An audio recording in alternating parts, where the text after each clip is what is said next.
Ya, nah ini Mas Toto, mumpung kita bertiga masih bisa ngobrol sebebas ini, saya nggak tahu kan nanti. Tertawalah sebelum tertawa itu dilarang. Siapa tahu bulan depan atau setelah Oktober kita nggak boleh lagi dialog seperti ini, gitu kan?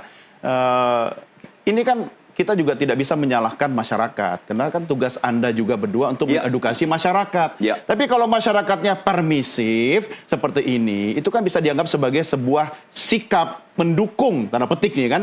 Nah, itu tanda-tanda apa sebenarnya? Pemerintah memang mengkondisikan seperti itu, atau ini dianggap sebagai peluang untuk melestarikan niatan yang tadi Anda katakan dilakukan oleh Pak Jokowi? Iya, saya kan menggeluti dunia marketing politik ya, secara elektoral. Ya kita harus akui dari survei-survei itu kita bisa melihat juga preferensi pemilih. Dan memang logika elektoral tuh jauh lebih simpel dibandingkan dengan logika-logika mengenai pemahaman demokrasi yang misalnya Mbak Bivitri sebutkan, termasuk saya. Ada sebuah fenomena di satu sisi misalnya selama saya puas, selama saya lihat orangnya masih mau belusukan, dekat dengan masyarakat, saya suka. Urusan demokrasi dengan segala macam perangkat aturannya, memang kalau kita survei pun itu peringkat sekian. Dan ditambah lagi fakta di 2024, fenomena pragmatisme politik, demokrasi perut ya saya sebutnya, bukan hanya dalam konteks money politik. Kenapa menjadi makin brutal? Karena money politik itu di 2024, itu dimaknainya jangan kalah dengan bansos yang saya terima. Dan kita tahu ada perdebatan mengenai bansos dalam waktu-waktu menjelang pemilu ya. Dalam konteks itu memang kita harus akui apa yang tadi saya dan Mbak Bivitri sebutkan mungkin menjadi faktor tersier buat masyarakat. Sebagian masyarakat, mungkin sebagian besar masyarakat. Tapi ya tugas dari kami juga yang pernah baca buku tentang demokrasi, yang membaca buku mengenai arah demokrasi yang benar, arah negara yang benar, untuk tetap mengingatkan hal-hal seperti ini akan jadi bom waktu yang meledak.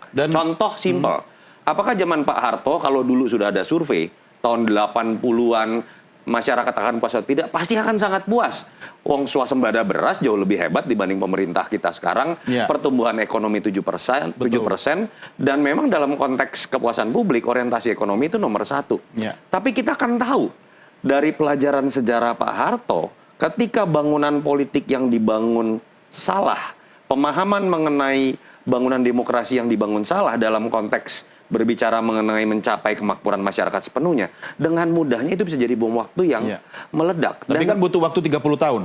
Ya kita berharap tidak. Pada titik itulah kita merasa kemudian kan baru 10 tahun harus menyadarkan kenapa kemudian harus nunggu krisis ekonomi, kenapa harus nunggu krisis politik. Transparansi ini kan sekarang kita dengan mudahnya ikut menyadarkan ketika kita berbicara, masyarakat, netizen bisa menguji kok apakah pandangan saya dan Mbak Bivitri ketika di googling benar atau tidak. Ya, dalam kondisi perut nomor 1, demokrasi nomor sekian, mungkin kita harus menuliskan ulang buku demokrasi seperti yang Mas Toto sampaikan tadi, bahwa demokrasi pun mengalami perubahan. Saya tidak berbicara, yang kita bicarakan sebenarnya tidak harus orang membaca buku seperti yang kita lakukan. Ada akal sehat saja kok di situ. Contoh ketika berbicara mengenai kritik terhadap politik dinasti, kalau kita sepakat mau demokrasi ya, sesuatu yang sifatnya hanya diturunkan kepada keluarganya saja, itu kan jelas dalam akal sehat salah.